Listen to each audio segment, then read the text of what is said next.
محترم سامعین و ناظرین کرام، سلام آداب۔ جیسا کہ آپ کو معلوم ہے کہ NCERT سیریز چل رہی ہے، جس میں ہم سلیبس سے متعلق جو بھی مواد NCERT میں ہے اس کو پہلے دیکھتے ہیں، پھر ان سب مواد کو ایک ویڈیو میں کر دیا جاتا ہے تاکہ آپ ایک ہی ویڈیو میں ان سب چیزوں سے کو ایک ساتھ دیکھ سکیں۔ یہ وہی ویڈیو ہے جس میں داستان سے متعلق اس سے پہلے تاریخ کا ایک پورا مکمل حصہ گزر چکا ہے، اور وہ پوری ویڈیو آپ کو مل چکی ہوگی۔ اگر آپ نہیں دیکھے ہیں تو پوری سیریز دیکھیے، اور پوری سیریز بھی نہیں دیکھتے سکتے ہیں تو کم سے کم جو خلاصہ والے ویڈیو وہ ضرور دیکھیے، جس میں تاریخ کے سارے جو اسباق تھے ان کو سمویا گیا تھا۔ اسی طرح داستان کی کئی ویڈیوز آپ نے دیکھے، 3 ویڈیو۔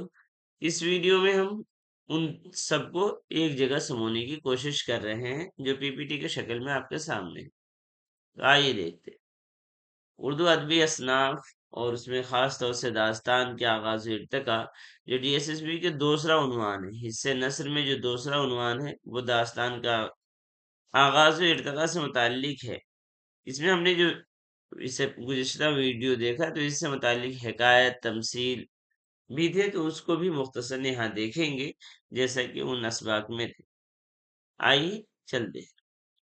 فکشن فکشن جو ہے، فکشن کی بنیاد اخلاق اور تربیت کی کہانیاں، یعنی صرف داستان جو ہے یا کہانیاں جو ہیں صرف لطف اندوزی کے لیے نہیں ہوتے ہیں، بلکہ اکثر میں جو ہے اخلاق و تربیت کی کہانیاں موجود ہوتی ہیں۔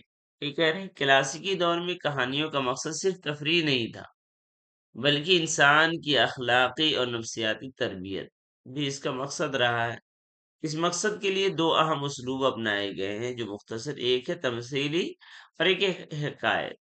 حکایت مختصر اور جامع ہوتا ہے، جس کا مقصد جو ہے فوری اخلاقی مورل لیسن دینا ہوتا ہے، اخلاقی سبق دینا ہوتا ہے، جبکہ تمثیل انسانی جذبات اور تجریدی تصورات جو ہے، جو اسے ہم دیکھ نہیں سکتے ہیں، صرف خیال کر سکتے ہیں، کہ جسمانی شکل جس کا مقصد نفسیاتی اصلاح ہے۔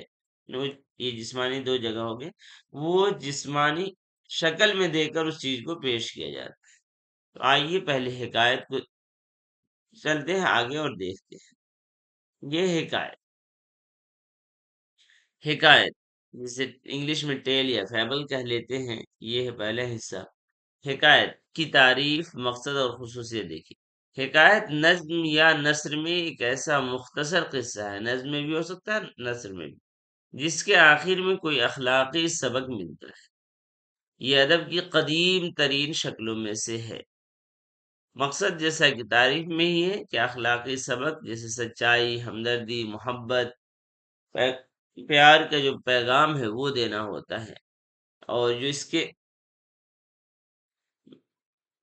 جو اسٹرینتھ ہے، طوالت جو ہے وہ بہت ہی مختصر، طویل نہیں ہوتی ہے، یہ مختصر ہوتی ہے، اور اس کے کردار عموماً جو ہیں چوپائے، پرندے اور جانور وغیرہ ہوتے ہیں۔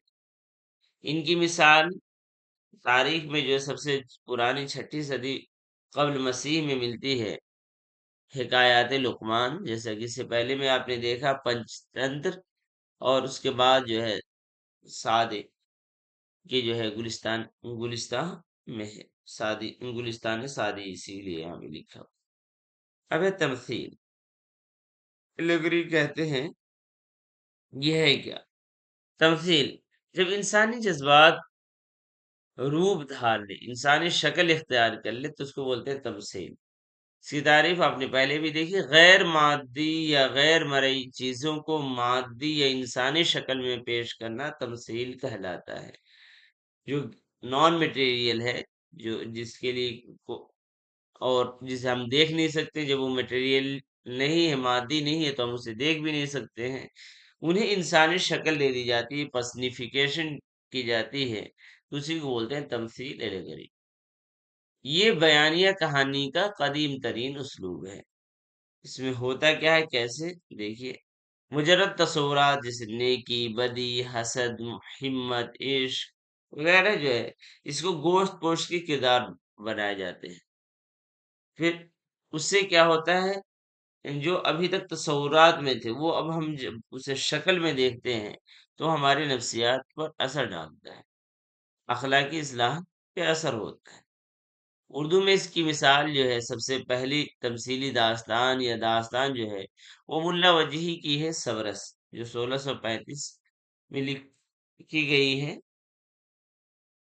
1945 1635۔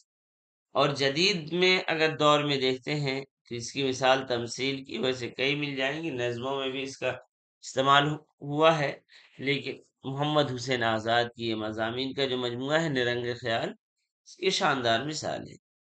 آئیے اب ہم اصل جو اس سبق کا مقصد ہے داستان، اس کی طرف چلتے ہیں۔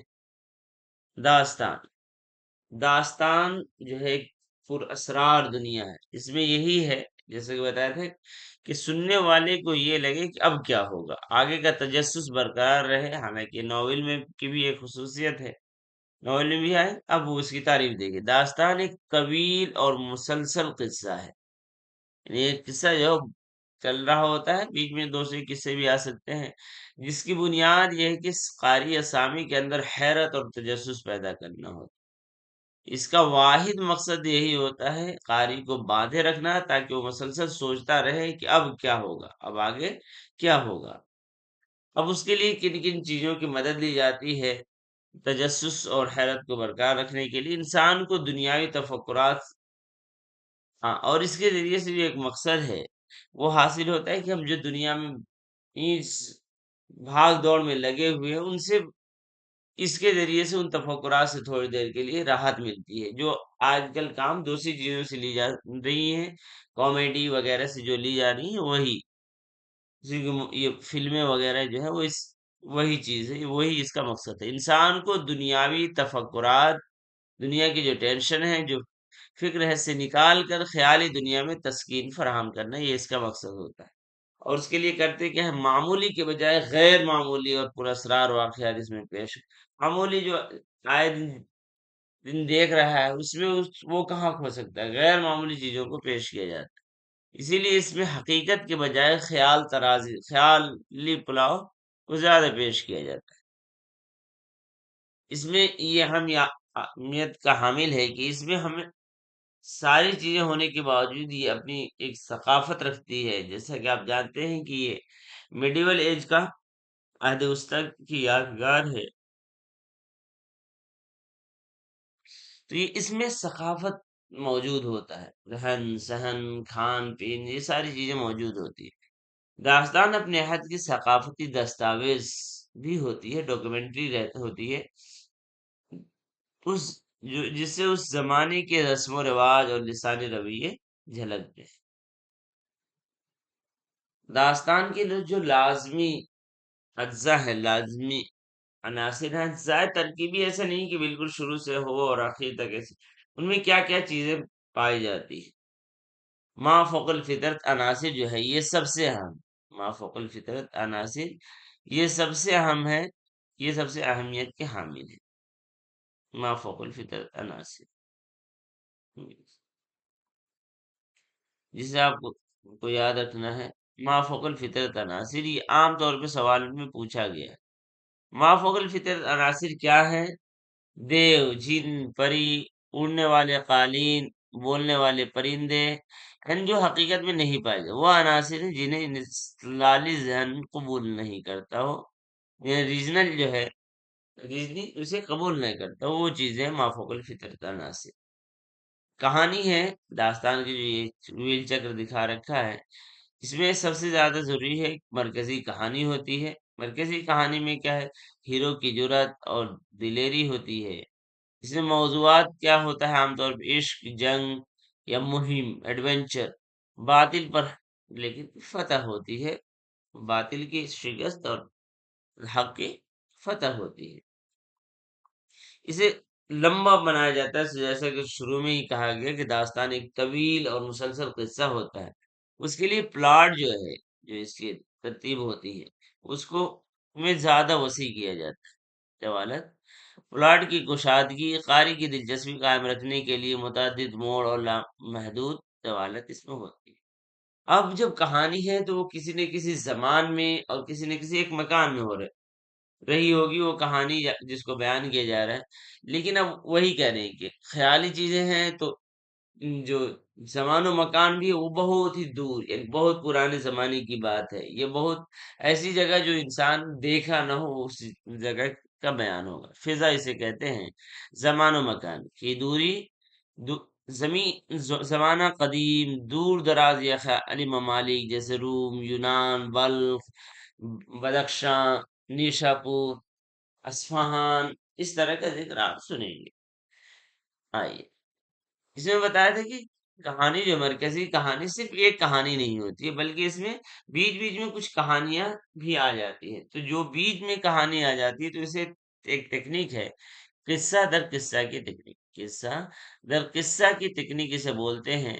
کہانی کے اندر کہانی، کہانی کے اندر، یہ لفظی ترجمہ ہی ہے، کہانی کے اندر کہانی۔ تو یہ ایک تکنیک ہے، عام طور پہ آپ کو سوال میں پوچھا جا سکتا ہے، تو اسے ذہن میں رکھیے گا، یہ کہانی میں کہانی ایک مرکزی داستان ہے جس میں ہیرو کا سفر ہے، پورا ہیروئن سے ملاقات وغیرہ، اس کے ضمنی کہانیاں ہیں جیسے دوست یا رقیب کی عشق اور تلسماتی قصے ہیں۔ تیسری کہانی کا آغاز، اصل قصہ جو پس پش چلا ہی جاتا ہے، جو شروع میں ہوتا ہے، اس کے بعد اصل چیزیں شروع ہو جاتی ہیں۔ یہ کہہ رہے ہیں داستان میں پیچیدگی اور الجھاؤ پیدا کرنے کی اس تکنیک کو جدید فکشن شاید خامی سمجھا جائے، مگر داستان کی روایت میں یہ پلاٹ کا عیب نہیں بلکہ اس کا حسن ہوتا ہے، جس سے وہی اب کیا ہوگا یہ تجسس اور حیرت اسی سے پیدا ہوگی جو اس میں پیچیدگی آئے گی۔ اب نئے اس میں ناول میں یا افسانے میں اس کو عیب سمجھا جا سکتا ہے، لیکن داستان کے لیے خوبی ہے۔ داستان میں کردار تو ہوں گے ہی، کردار اس میں کیا ہے، ایک فلیٹ کردار ہوتا ہے، سپاٹ ٹائپ قسم کا کردار ہوتا ہے، یعنی اس میں ایسا نہیں ہوتا ہے کہ شروع میں کچھ ہے اور آخر میں کچھ ہو جائے، جیسا شروع میں پیش کیا جاتا ہے کردار کو ویسے ہی وہ آخر تک برقرار رہتا ہے، اس کو ٹائپ کردار کہتے ہیں۔ باقی کرداروں کی کرداروں کے بارے میں ذکر ناول کی بحث میں آئے گی، کردار نگاری اس کا اہم جز ہے۔ تو داستان میں جو ہے ایک سپاٹ اور ٹائپ کردار ہوتا ہے، یہ یاد رکھیے، اس میں ارتقا والی بات نہیں ہوتی ہے کہ شروع میں کچھ اس میں کمی ہے اور بعد میں جا کے وہ اچھا ہو جا رہا ہے یا کچھ تبدیلی آ رہی ہے، ایسی چیز نہیں ہے۔ جدید فکشن کے برعکس داستان کی کردار منفرد ہوتے ہیں اور منفرد نہیں ہوتے، یعنی اس میں ایسا نہیں کچھ الگ تبدیلی آئے گی ہوتے ہیں، اور نہیں ان کا نفسیاتی ارتقا ہوتا ہے۔ انہیں ہم اگر کیٹیگرائز کر رہے ہیں تو یہ تین طرح کے ہوتے ہیں، ایک بالکل حقیقی جو کہیں نہ کہیں ہسٹری میں ہو، ہسٹوریکل جو کردار ہے جیسے خلیفہ ہارون رشید، امیر حمزہ، حاتم طائی، تو یہ حقیقی شخصیات، بس یہ ہے کہ ان کو مافوق الفطرت انداز میں پیش کر دیے جاتے ہیں۔ دوسرا بالکل انسانی یا شاہی بادشاہ وغیرہ کا ذکر ہوگا، بادشاہ، شہزادے، شہزادیاں، وزراء، پریاں وغیرہ، یہ ساری چیزیں اس میں آئیں گی۔ اور ایک ہے غیر حقیقی، یہاں غیر چھوٹ گیا، غیر حقیقی یعنی سپر نیچرل، دیوی، پری، آسے، بفریت اور انسانی صفات کے حامل پہاڑ، درخت وغیرہ، جانور وغیرہ آ جاتے ہیں غیر حقیقی میں۔ تو اس میں انسانی اور اس میں غیر انسانی اگر ہے غیر حقیقی، اور یہ تو بالکل حقیقی کا مطلب ہسٹوریکل، ہسٹوری میں ان کا ذکر ہو، پہلے تاریخ میں ہو۔ اب ان میں تینوں میں جو فرق آتا ہے وہ کیا ہے، مختصر یہ ہے کہ حکایت بہت مختصر، تمثیل درمیانی، اور داستان بہت طویل ہے، طوالت لینتھ کے اعتبار سے۔ اچھا، کردار اس میں جانور، پرندے، چوپائے، اس میں انسانی روپ میں ذہنی تصورات، اس میں بادشاہ، شہزادے، جن، پری وغیرہ موجود ہوتے ہیں۔ مقصد اس کا کیا، واضح اخلاقی سبق، اخلاقی اور نفسیاتی اصلاح، اس کا تفریح اور حیرت انگیزی، اس کا ہی مقصد یہی ہے، تفریح اصل مقصد۔ اب اس کی مشہور مثالیں اس میں آپ کو پنچتنتر، اردو میں گلستان کا ترجمہ ہو چکا ہے، تو یہ ہے، اور تمثیل کی مثال جیسا پہلے معلوم ہے سبرس ملا وجیہ کی، اور محمد حسین آزاد کے نے رنگ خیال۔ اور اس میں داستان امیر حمزہ، باغ و بہار، رانی کیتکی کی کہانی وغیرہ سب آ جائیں گے، حالانکہ سبرس بھی تمثیل بھی اور داستان بھی ہے، اردو کا پہلا داستان کہا جاتا ہے۔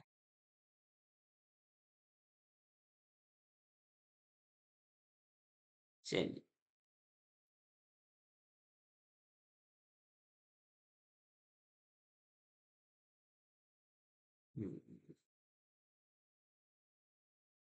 اب اس میں داستان کا ارتقائی سفر بتا رہے ہیں کہ اردو میں جو ہے ویسے تو اس کا عہد وسطی ہے، عہد وسطی یعنی میڈیول ایج جو ہے ہسٹری میں، وہ داستان کا عہد اردو کے لیے ہے، یا اردو میں کی جو داستانیں ہیں اسی عہد کی ہیں۔ ارتقائی سفر کیا ہے کہ داستان جو ہے اصل سنسکرت میں اس کی بنیاد ہے، پھر اکثر جو ہے سنسکرت سے عربی فارسی میں تراجم ہوئے ہیں، پھر اسے اردو میں تراجم، بیتال پچیسی، سنہاسن بتیسی وغیرہ جو ہیں وہ اس میں ہیں، پھر یہ اردو میں ترجمہ ہوئے، اور پھر اردو سے یہ عربی میں ہوئے، عربی سے اردو میں آئے۔ عربی جیسے کلیلہ دمنا یہ سب سنسکرت کے ہیں، سنسکرت سے عربی فارسی، عربی فارسی میں بھی ہیں کچھ کہانی جیسے الف لیلہ ہے، اور وہاں سے اردو میں تراجم ہوئے۔ شاہی درباروں میں اس کا عروج ہوا ہے، میڈیول ایج میں ہندوستان کے شاہی درباروں میں زبانی داستان گوئی کا عروج تھا، یہیں پہ یہ داستان سنائے جاتے تھے، اور جیسا شعرا ہوتے تھے اسی طرح یہ داستان گو بھی ہوتے تھے جو بادشاہ کی تفریح کے لیے ہوا کرتے تھے۔ اب اس کے بعد پھر یہ تحریری شکل اختیار کیے، حالانکہ داستان تو اصل گوئی ہے، لیکن تحریری شکل جو ہے، اب سبرس لے لیجئے، یہ اس کے بعد نوترج مرصع جو ہے، جو چہار درویش کا ہی ترجمہ ہے عطا حسین تحسین کا، پھر فورٹ ولیم کالج کی بنیاد کے قیام سے عوام کے عوامی نثر میں زیادہ مبالغہ آرائی یا مقفع و مسجع عبارت کی بجائے عام عوام کی زبان میں لکھی گئی باغ و بہار ہے۔ اردو کی سب سے طویل جو داستان ہے، طویل ترین داستان، داستان امیر حمزہ ہے۔ اس کے ایک ہے طلسم روبا، یہ اس کا ایک جز ہے، یہ پورے جو ہے کم بیش 40,000 صفحات پہ مشتمل ہے یہ داستان، اور 46 جلد و مویلم جو ہے صفحات ورق، یہ 46 صفحات ہیں، اور جلد جو ویلوم 46 ہے، یہ یاد رکھیے سب سے طویل، اس میں بعد میں شمس الرحمن فاروقی نے کام کیا ہے۔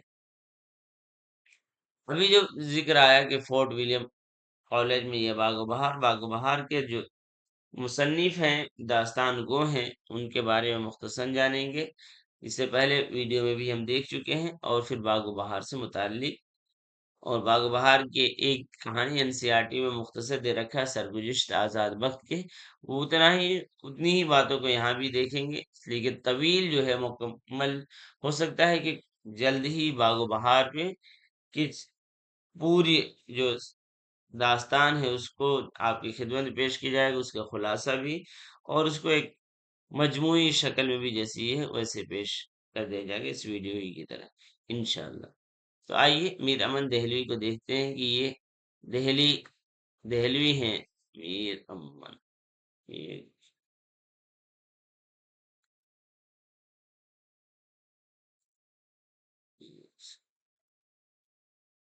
میر امن دہلوی جو ہیں، جیسا کہ آپ جانتے ہیں کہ میر امن دہلوی دہلی کے میں پیدائش ہے، ان کے مغل کے دور میں ان کے آبا و اجداد ہندوستان آئے تھے اور یہاں پہ بس گئے، پھر لیکن جب ہندوستان کی حالت خراب ہوئی آخر آخر میں، تو انہیں یہاں سے یہ پٹنہ گئے، عظیم آباد، اور پھر وہاں سے کلکتہ چلے گئے۔ احمد شاہ ابدالی جب بار بار حملہ کر رہا تھا تو دہلی اجڑ گیا۔ ان کی پیدائش 1750 کی ہے اور 1837 میں وفات ہے، کہاں ہے یہ ایگزیکٹ معلوم نہیں ہے، لیکن یہ جو ہے آپ کے NCERT میں یہ سن دیا ہے جو آپ کو یاد رکھنا ہے، 1750 1837۔ میر امن دہلی کے باشندے تھے، سیاسی حالات کی خرابی کے باعث کولکتہ ہجرت کی اور فورٹ ولیم کالج میں ملازم ہو گئے، ہندوستانی شعبے کے۔ بہادر شاہ بہادر حسینی نے ان کا تعارف کرایا تھا فورٹ ولیم سے. یہ فورٹ ولیم کہہ رہا ہوں، گلکرسٹ جو تھے، جو صوبہ ہندوستانی کے پروفیسر تھے، انہی کی فرمائش پہ پھر انہوں نے باغ و بہار لکھی. ٹھیک ہے، ڈاکٹر جان گلکرسٹ کی فرمائش پر فورٹ ولیم کالج میں تصنیف و ترجمہ کا کام ہوا، جس میں انہوں نے باغ و بہار لکھی. انہیں میر احمد دہلوی جو ہیں، انہیں اردو نثر کے داستان کا بابا کہا جاتا ہے، کیونکہ انہوں نے عوامی زبان کو باقاعدہ ادبی مرتبہ دی. ان کی کتابیں جو ہے دو ہیں، ایک ہے باغ و بہار، ایک گنج خوبی. گنج خوبی میں یہ یاد رکھیے دو چیز جو آپ کو یاد رکھنی ہے. وہ گنج خوبی، گنج خوبی اس کے بارے میں یہی ہے کہ اخلاق محسنی، کہ اس کا ترجمہ ہے، یا دوسرا یہ ہے کہ یہ انوار سہیلی کا ترجمہ ہے. تو دونوں چیزیں آپ کو یاد رکھیں. اگر آپشن میں اخلاق محسنی ہے تو اسی کو درست قرار دیا جائے گا، اگر وہ نہیں ہے تو پھر آپ کو جو ہے وہ مان لیں گے اخلاق انوار سہیلی اگر ہے تو پھر انوار سہیلی کو درست قرار دے دیں گے. تو یہ یہاں پہ آپ یاد رکھیے، گنج خوبی.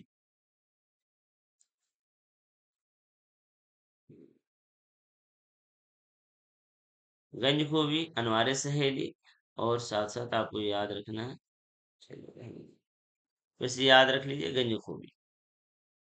ان کی زبان سادہ، سلیس اور ٹکسالی دہلی زبان کی بہترین عکاسی ہے. سر سید احمد خان نے باغ و بہار کے متعلق کہا ہے کہ میر امن دہلی میر امن کا اردو نثر میں وہی مرتبہ ہے جو میر کا غزل گوئی میں ہے. یہ جو چیز ہے وہ آپ یاد رکھیے، وہ پھر سے میں آپ کے سامنے لکھ دیتا ہوں. گنج خوبی جو ان کے دوست ہیں، گنج خوبی، گنج خوبی جو اخلاق محسنی ملا وائز کاشفی کے ہے. ملا وائز کاشفی کے جو ہے، ملا وائز کاشفی کے اخلاق محسنی. اور دوسرا یہ ہے کہ دکن کی ایک مثنوی ہے، انوار سہیلی. انوار سہیلی، اس کو بھی اگر یہ آپشن میں نہیں ہے، اگر آپشن میں اخلاق محسنی تو اخلاق محسنی ہی درست ہوگی، اگر نہیں ہے تو انوار سہیلی ہے تو انوار سہیلی. تو اسے آپ کو ذہن میں رکھنا ہے اسے. چلیے آگے دیکھتے ہیں. باغ و بہار، باغ و بہار 1804 یہاں ہے، حالانکہ 3 میں ہی اس کی تصنیف ہو گئی. 1 میں شروع کیے انہوں نے، 2 میں مکمل کر دیے، اور 3 میں ہی اشاعت ہو گئی. لیکن جو NCERT ہے اس میں 1804 لکھا ہے، اس لیے آپ کو ذہن میں اسے رکھنا ہے. اب آگے جو ہے اس کے ماخذ، اوریجن کہاں سے ہے. جیسے امیر خسرو سے منسوب کیا جاتا ہے، جو ان کا فارسی قصہ ہے چہار درویش، اسی کا اردو ترجمہ ہے. اس سے قبل عطا حسین تحسین نے نو طرز مرصع کے نام سے کر رکھا ہے. بارے میں یہی ہے کہ یہ اپنے مرید نظام الدین اولیاء علیہ رحمہ کی طبیعت خراب ہونے پر ان کے دلجوئی کے لیے انہوں نے کہا، جس سے ان کی طبیعت صحیح ہو گئی. تو پھر انہوں نے دعا دی کہ جو بھی ایسا اسے پڑھے گا یا سنے گا اس کی طبیعت صحیح ہو جائے. یہ اس کے بارے میں یہ بات ہے. باغ و بہار میں جیسا کہ آپ جانتے ہیں 5 قصہ ہے مکمل.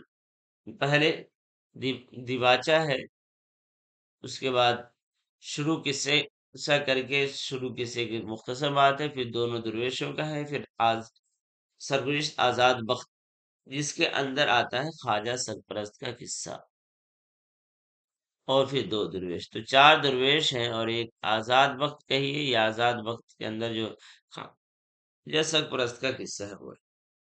اس میں اگرچہ وہی سے ہی دور دراز کی باتیں کی گئی ہے، روم فرنگ کی باتیں ہوئی ہیں، لیکن تہذیب اور معاشرت جو ہے وہ دہلی کی دکھائی گئی، یہ پیش کی گئی ہے. تہذیب و معاشرت یہی کے کھان پان، رہن سہن، ساری چیزیں یہیں کی دکھائی گئی.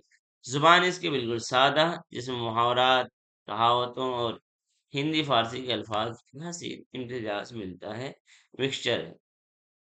اب ہے سرگزشت، آپ کو بتایا تھا کہ مختصر جو NCERT میں دے رکھا ہے اس میں یہی ذکر ہے کہ روم کا بادشاہ رہتا ہے، آزاد بخت، خود اپنے بارے میں یہ بتاتا ہے کہ ایک بار ایک بدخش بدخشاں کا ایک تاجر آتا ہے اور اس نے مجھے لال دی، جسے جو بہت ہی قیمتی 5 مسکال کا رہتا ہے۔ وہ روزانہ یہ کرتا ہے، اپنے داروغہ کے ذریعے سے اپنے دربار میں اسے منگاتا ہے، اس کی تعریفیں کرتا ہے، پھر ہر ایک کو دکھاتا ہے۔ تو یہ یاد رکھنا ہے آپ کو، یہ جو لال دکھ رہا ہے، یہ لال 5 مسکال کا ہے۔ کتنے مسکال کا ہے؟ 5 مسکال کا یہ لال ہے۔ 5 مسکال کے یہ لال میں یہ دکھا رہا ہوتا ہے۔ ایک دن جو اس کا وزیر ہے، 5 مسکال کیا ہے؟ یہ ایک وزن کرنے کا جیسے تولا ہے، اسی طرح سونا چاندی کے لیے مسکال ہوا کرتا تھا۔ تو ایک دانا وزیر، ایک عقلمند وزیر جو کہتا ہے کہ بار بار آپ اسے دکھاتے ہیں تو جو دور دراز کے لوگ آ کے یہاں پہ آپ کے دربار میں ہیں، جب یہ اپنے ملک جائیں گے تو وہ کہیں گے کیسا عجیب ہے، ایک چھوٹے سا سنگ ہی تو ہے، پتھر ہی تو ہے، اس کو دکھا کر خوش ہو رہا ہے، تو لوگ آپ پہ ہنسیں گے، تو یہ اچھی بات نہیں ہے۔ آپ کو بتا دوں کہ نیشا پور کا ایک سوداگر جو ہے، نیشا نیشا پور، یہ نام یاد رکھیے، جیسا کہ اس میں آپ کو یاد رکھنا تھا بدخشاں کا، جس نے یہ دیا تھا بدخشاں کا، جس کی وجہ سے اس نے اسے انعام دیا تھا اور اپنے ملک میں ہر طرف گھومنے کی آزادی دے رکھی تھی۔ یہ نیشا پور کا جو ہے، وہ بتاتا ہے وزیر کے ایک سوداگر ہے، اس نے ایسے لال، وہ بھی 7 7 مسکال کے، اپنے 12 لال کتے کے گلے میں ڈال رکھے ہیں پٹے میں لگا کر۔ یہ سننا تھا کہ بادشاہ روم جو ہے وہ غصے میں تل ملا گیا اور حکم دیتا ہے کہ اس وزیر کو قتل کر دیا جائے، سزائے موت۔ بادشاہ کے دربار میں مذاق اڑایا گیا، وہ شدید غصے میں آ کر وزیر کو فوراً قتل کرنے کا حکم دیا۔ جلاد آئے، تبھی ایک فرنگی ایلچی ہے، فرنگ کا ایلچی، وہ کھڑا ہو کے مداخلت کرتا ہے۔ مداخلت یہ کرتا ہے کہ دیکھ، صحیح بات ہے جو اس نے بات کہی ہے، وہ بعید از قیاس ہے، ایسا کون کرے گا، لیکن یہ یاد رکھیں کہ ممکن ہے کہ یہ درست ہو جائے اور پھر آپ کو جو ہے ناحق قتل کرنے کا الزام آپ کے ذمے ہوگا اگر بعد میں ثابت ہو جاتا ہے۔ یہ قید خانہ اپنے بڑوں نے اسی لیے تو بنایا ہے، تاکہ جو جو اگر اس طرح کی بات آئے تو اسے قید خانے میں قید کر دیا جائے۔ تو ہوا یہی کہ اس نے یہ حکم دیا کہ اسے 1 سال تک قید خانے میں رکھا جائے، 1 سال میں ثابت نہیں ہوتا ہے تو اسے قتل کر دیا جائے گا۔ یہاں پہ یہی قسم ختم ہوتا ہے، جو NCERT میں یہی اتنا ہی دے رکھا ہے۔ آگے کی کہانی جب باغ و بہار میں دیکھیں گے کہ پھر اس کے بعد وزیر کی بیٹی کیسے کوشش کرتی ہے اور جا کے اس سوداگر کو لے آتی ہے، لا کے پھر بادشاہ کے پاس سامنے پیش کرتی ہے، بادشاہ اسے مجبور کرتا ہے، وہ ساری کہانی اپنا بیان کرتا ہے۔ یہ جب ہم باغ و بہار دیکھیں گے تو اس میں دیکھیں گے۔ ہاں، باغ و بہار سے متعلق اتنا ہی۔ اب آخری دہلی کے آخری چراغ جو ہیں، میر باقر علی دہلوی، میر باقر علی دہلوی، جو NCERT کے میں 9ویں جماعت کی جان پہچان میں شامل ہیں، ان کو دیکھیں گے۔ میر باقر علی دہلوی یہ زبانی داستان سنایا کرتے تھے۔ ہندوستان میں زبانی داستان سنانے کی صدیوں پرانی روایت کا خاتمہ ایک عظیم فنکار کے ساتھ ہوئے، ان کے ساتھ ہی یہ آخر اس میں سے۔ ان میر باقر علی دہلوی کی پیدائش کب ہے، اس سے متعلق کوئی ایسی بات نہیں ہے۔ کب ہے پیدائش، جو NCERT میں بھی دے رکھا ہے وہ ہے وفات، اگر پوچھا بھی تو وفات ہی پوچھے گا، 1928 میں وفات ہے۔ اردو کے آخری باقاعدہ داستان گو ہیں۔ یہ صرف داستان کہتے نہیں تھے، سناتے نہیں تھے، بلکہ اپنے ن- حرکت سے، حرکات و سکنات سے، اس چہرے کے تاثرات سے، فیشل ایکسپریشن جو ہوتا ہے اس سے اس چیز کو ایسا لگتا تھا کہ بالکل سامنے ہو رہا ہے۔ رزم کو رزم کے انداز میں، بزم کو بزم کے انداز میں، یعنی جنگ کو جنگ اور خوشی کی خوشی، دونوں کو کر کے دکھا دیتے تھے۔ وہ صرف کہانیاں سناتے نہیں تھے، بلکہ اپنی آواز کی اتار چڑھاؤ، چہرے کے تاثرات اور اداکاری سے پورا نقشہ کھینچ دیتے تھے۔ یہ پہلے پٹیالہ کے تھے، پٹیالہ سے پھر دہلی آ گئے تھے، دہلی میں املی کی پہاڑی پہ ان کا مکان تھا۔ یہ آخر میں جیسا کہ اس سے پہلے آپ نے دیکھا ہے، جانتے ہیں کہ فلموں کے رواج نے داستان گوئی کو نقصان پہنچایا، جس کی وجہ سے ان کے آخری امور جو ہیں زندگی کے وہ ناقدری میں گزرے۔ ان سے ان سے متعلق جو ہے، جو پچھلے ویڈیو ہے، اس میں ہم لوگوں نے دیکھ رکھا ہے کہ کیا کیا چیزیں ہیں۔ ان کی جو دو تین کتابیں ہیں وہ آپ یاد رکھ لیجئے کہ پاج پاجی پڑوس، گاڑے خان نے ململ جان کو طلاق دے دی اور مولا بخش ہاتھی کے نام سے یہ ہے، اور یہی این سی آر ٹی میں شامل ہے۔ بہادر شاہ کا ہاتھی کے عنوان سے ایک چیپٹر شامل ہے، تو اسے یاد رکھیے گا، اور انہیں کے ساتھ یہ خاموش ہو گئے جی۔ اور ان کی وفات کے ساتھ ہی دربار اور چوراہوں سے داستان گوئی کی محفل ہمیشہ کے لیے خاموش ہو گئی۔ اس طرح یہ داستان کا اختتام ہے، پورا آغاز اور ارتقا آپ نے دیکھ لیا، ایک روشن روایت کی یاد کا داستان ہے، اگرچہ آج سنائی نہیں جاتی، لیکن اردو میں اب کیا ہوگی، وہی داستان پڑھی جا رہی ہے۔ لیکن اردو فکشن، ناول اور جدید ڈرامے کی بنیاد اسی داستانوی حسن، تمثیل کی گہرائی اور حکایت کی حکمت پر کھڑی ہے۔ بہت بہت شکریہ، آپ نے بہت ہی وقت دیا اور اسے سنا۔ ممکن ہے اس سے آپ کو فائدہ ہوا ہو، فائدہ ہوا تو ضرور تبصرہ کریں، کمنٹ کریں، اور اگر آپ اپنے دوستوں تک پہنچانا چاہتے ہیں تو انہیں بھی پہنچائیے جو تیاری کر رہے ہیں۔ ٹھیک ہے، اگر کوئی سوال ہے تو سوال بھی کر سکتے ہیں۔ پھر اجازت دیجیے، اللہ حافظ۔